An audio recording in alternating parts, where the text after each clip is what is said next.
In the dusty outskirts of Abuja, where the air smelled like red soil and sweat, a young girl named Amara wiped her hands on her threadbare wrapper and stood in the marble hallway of a house too big for her dreams. She had just turned 18, barely a woman with wide brown eyes that still carried the weight of a village upbringing. Her feet were calloused from years of walking to the stream back home in Nsukka, and her voice was soft, almost apologetic. Amara was the new housemaid for Madame Eniola, the famous businesswoman known across Nigeria for her cold stares and colder heart. Madame Eniola's mansion sat like a palace in the rich people's estate, surrounded by iron gates and bougainvillea walls. But inside that palace it was quiet, too quiet. Her husband, Mr. Tunde, was often home alone, hidden behind bookshelves, soft jazz playing from his study. He was handsome in a dangerous way, salt and pepper beard, deep voice, and a smile that seemed to carry secrets. Amara first noticed him on her second day, when she brought tea to the study and found him staring out the window. He didn't look at her, not at first, but when he finally did, something passed between them, a flicker, maybe curiosity, maybe danger. Days turned into weeks. Amara kept her distance. She cleaned the floors, made the beds, and avoided the third floor where Madame Eniola kept her makeup, perfumes, and locked closet of designer clothes. But Mr. Tunde began noticing her more. "Amara," he said one afternoon, his voice slow and smooth, "why do you always look so scared?" "I'm not." "Scared, sir?" she said, lowering her eyes. He laughed lightly. "You look like you've never been told you're beautiful." She froze. Her heartbeat raced like a drum in a festival. No one had ever said that.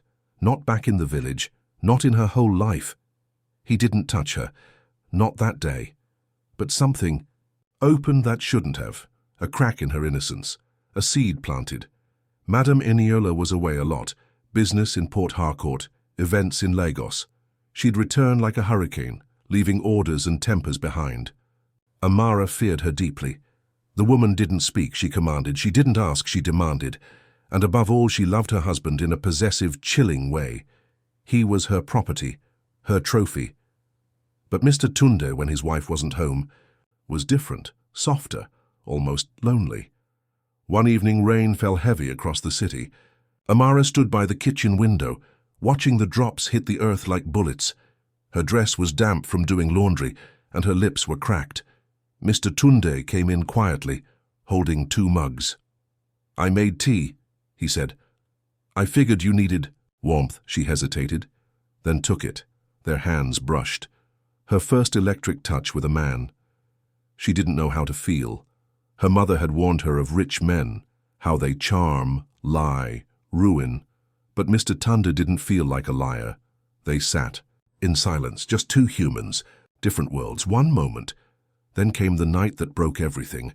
Amara had finished mopping the corridor. She walked past the study door and heard music. Soft, jazz again. He called her name. Amara. She stepped in. His eyes were darker. "Tonight. Or maybe it was just the dim lamp." "Come sit," he said. "I want to tell you something." She sat. "You have a good heart," he said. "And, I notice. Every day. I see how careful you are. How kind." Her lips parted, but no. Words came. He leaned in slowly. He didn't rush. He waited, as if asking without asking. And she, poor young confused Amara, closed her eyes and gave away her first kiss. It was short, soft, a whisper of wrongness. But when she opened her eyes, everything shattered. Because standing in the doorway, frozen with rage in her designer, heels and blood-red lipstick, was Madame Eniola and Amara. She collapsed to the floor before a word was said. The air went cold. Madame Eniola didn't scream. She didn't lunge. She didn't even blink. That silence, thick, sharp, deadly, was worse than anything Amara had imagined in her nightmares.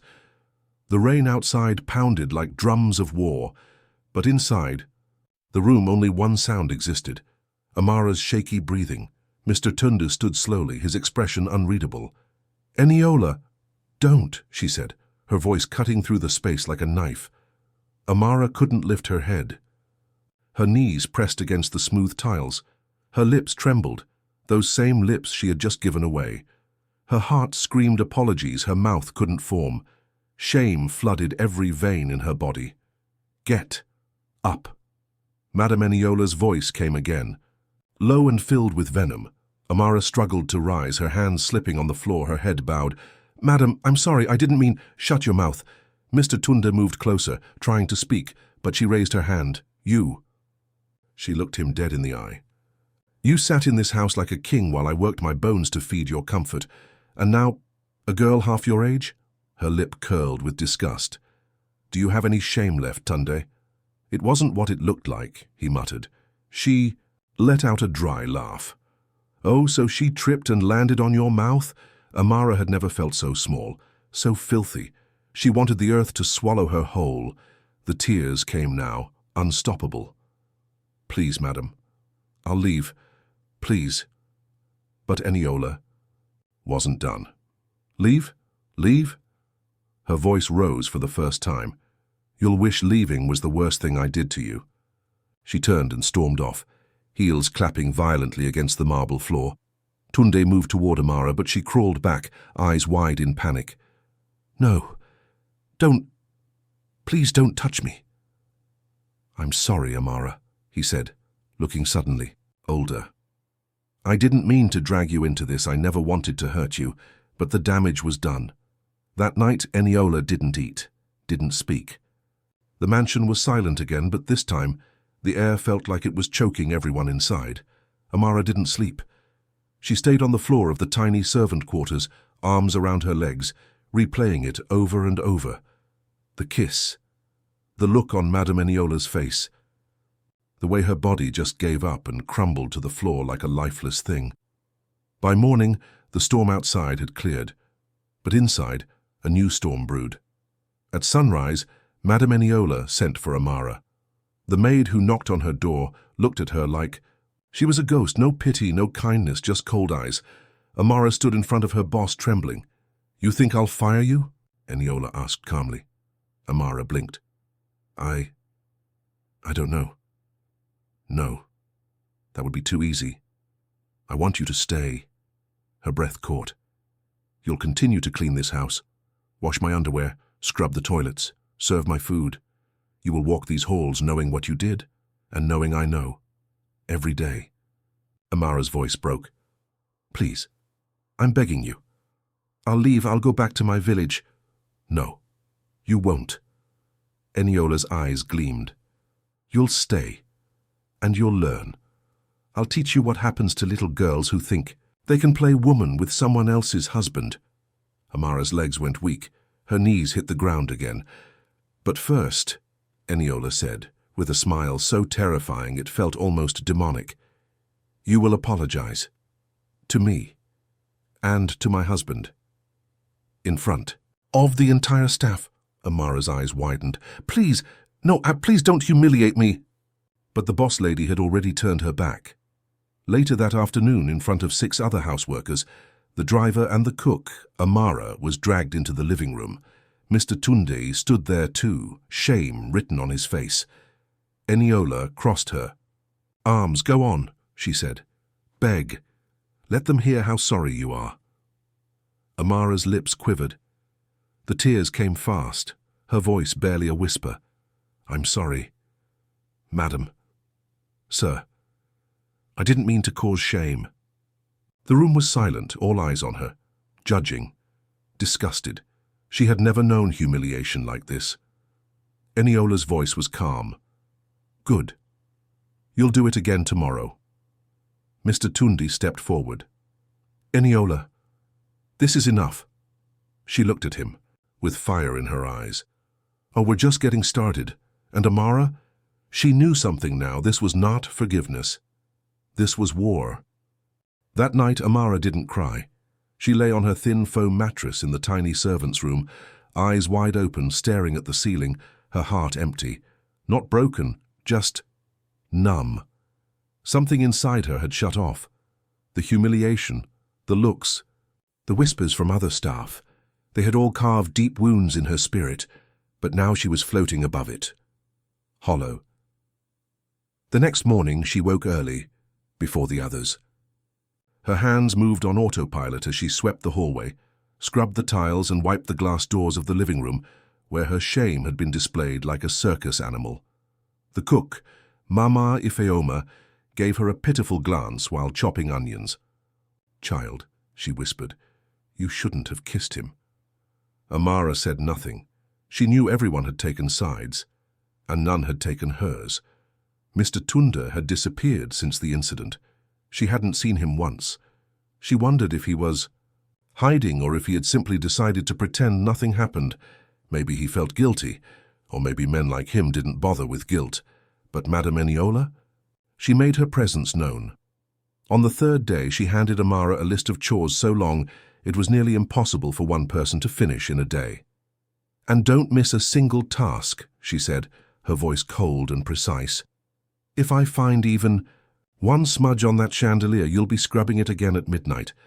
Amara nodded, lips sealed shut, and she did the work, in silence. Her back ached, her fingers blistered, but she never complained.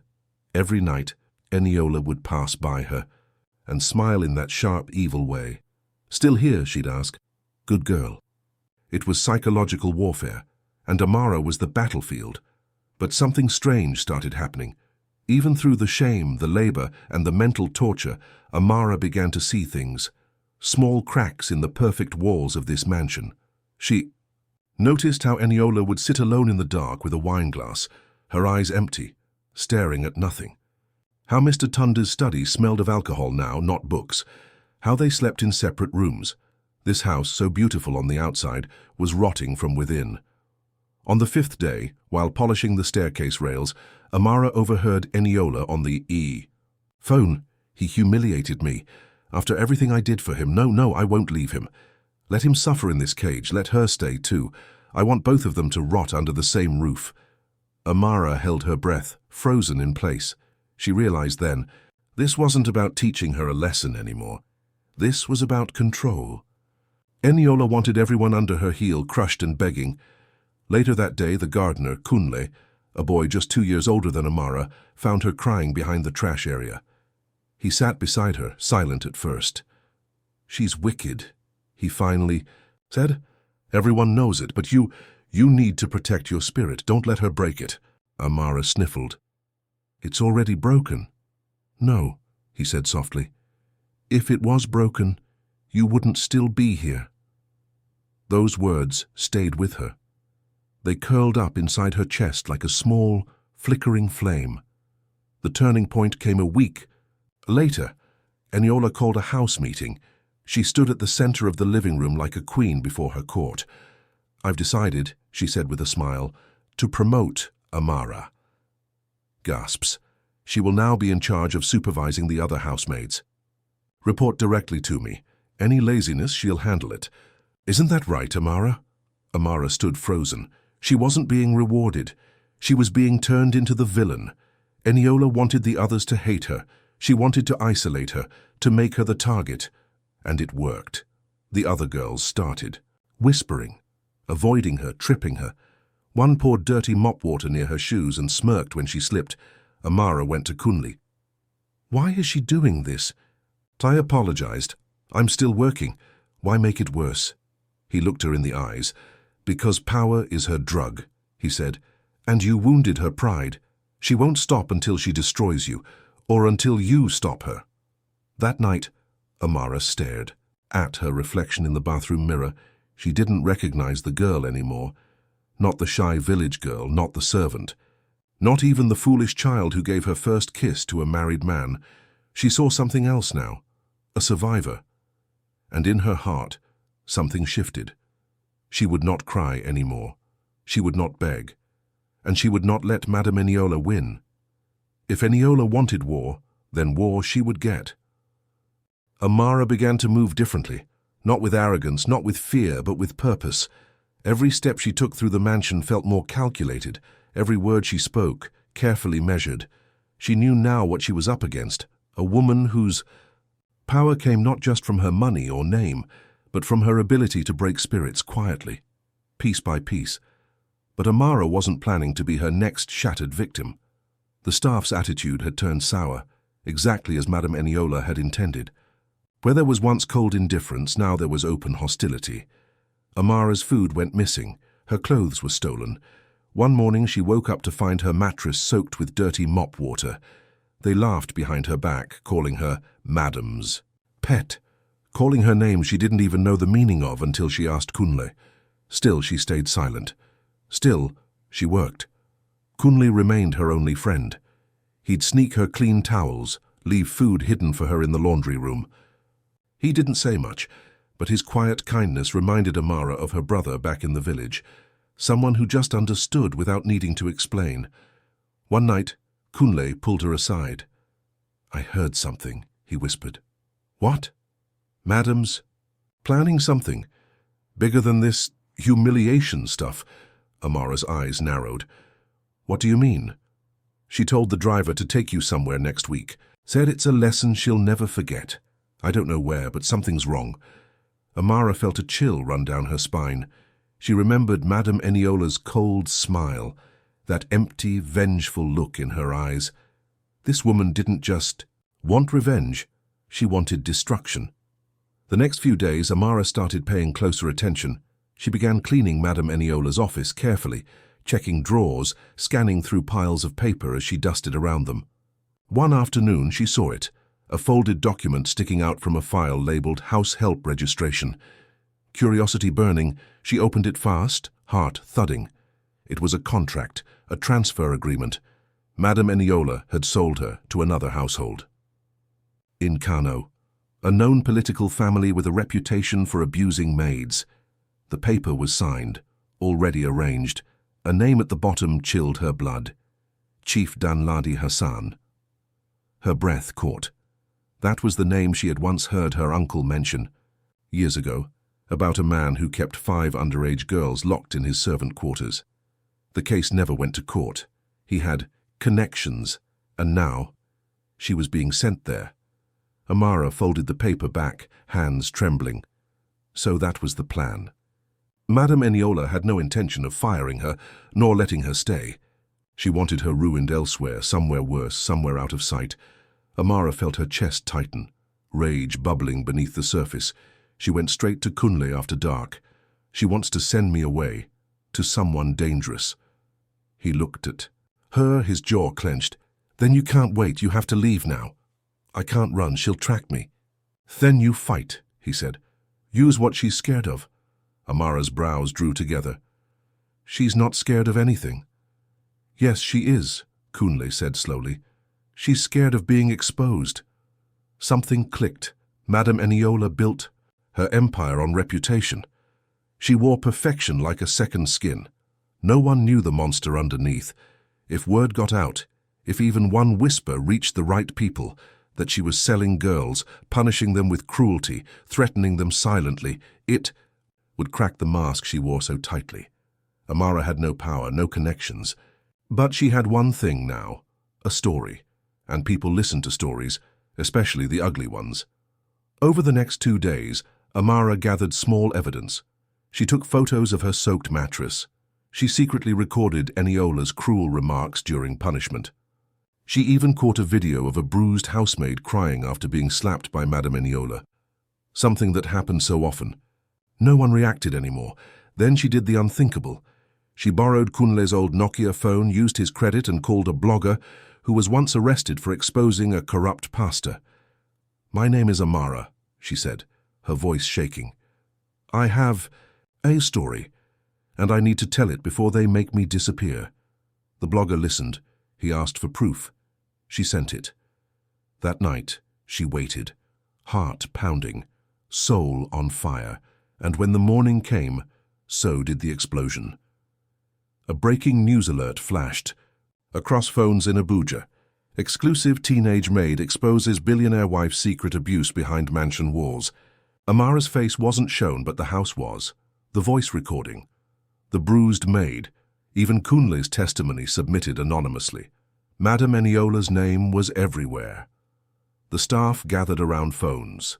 Mr. Tunde came out of his room, eyes wide. "Eniola." She stood in the hallway like a statue. Amara walked past her for the first time, not afraid, and she whispered just loud enough for her to hear. "You wanted war. Now choke on it.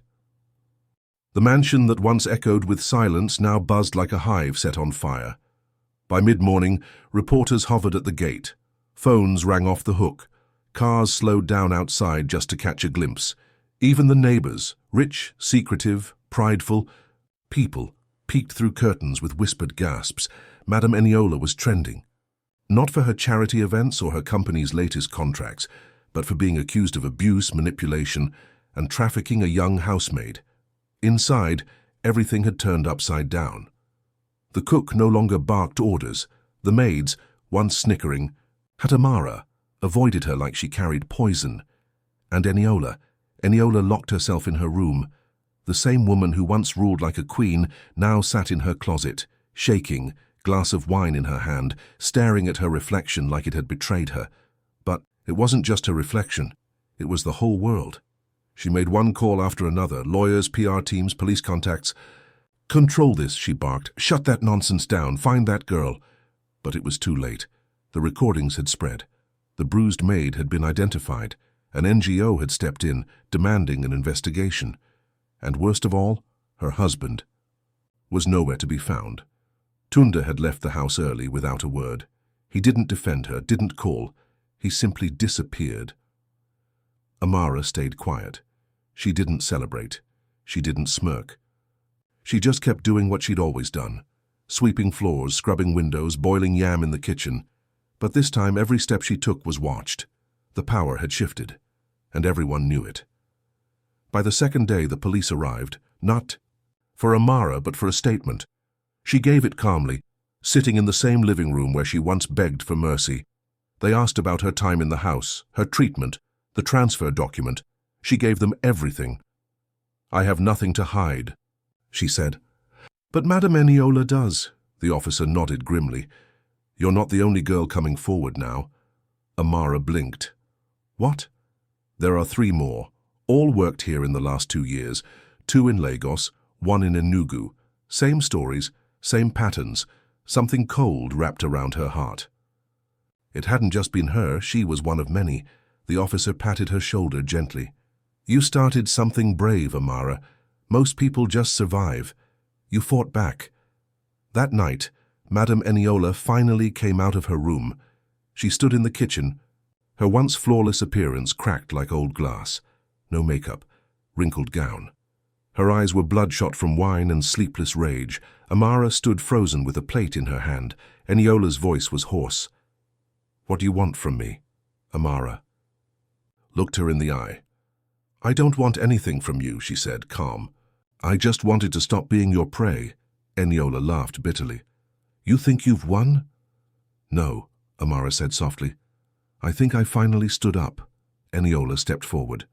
"I gave you food, a roof, clothes, and this is how you repay." "Me? You didn't give me those things," Amara said. "You loaned them and you charged me with pain." The older woman's face tightened. She raised her hand, but it dropped before it reached Amara's cheek. She was finished. She knew it. Amara walked away. The next morning, Mr. Tunda returned. His face looked thinner, tired, guilty. He called for Amara privately. "I'm sorry," he said. "You didn't deserve what happened, any of it." She stayed quiet. "I'm leaving," he added. "I filed for divorce." That caught her attention. "She destroyed too much," he said, "including me." Amara blinked slowly. "And what about me? You kissed me. You made me trust you."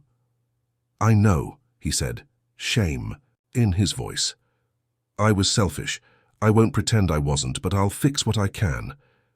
"I don't want your pity," Amara said. "Then take the truth," he replied. "I regret hurting you. Deeply."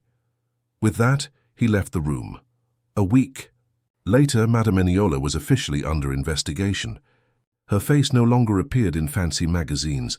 Her company lost 3 sponsors. And the staff? Most left quietly. The mansion was now a hollow shell of what it used to be. Amara packed her small bag on a Sunday morning. Kunle walked her to the gate. "Where will you go?" he asked. "There's a women's shelter downtown. The NGO gave me a spot. I'll learn skills, maybe study." He smiled, though his eyes were red. "You'll make it. You're stronger than anyone I've met." She touched his hand briefly. Thank you for believing me when no one else did. As she walked away from the mansion, she didn't look back. Not once. She had come to that house as a scared girl who had nothing. She was leaving it as a woman who had something no one could ever take again, her voice. 2 weeks passed. Amara adjusted to life at the shelter faster than she thought possible. It wasn't luxurious.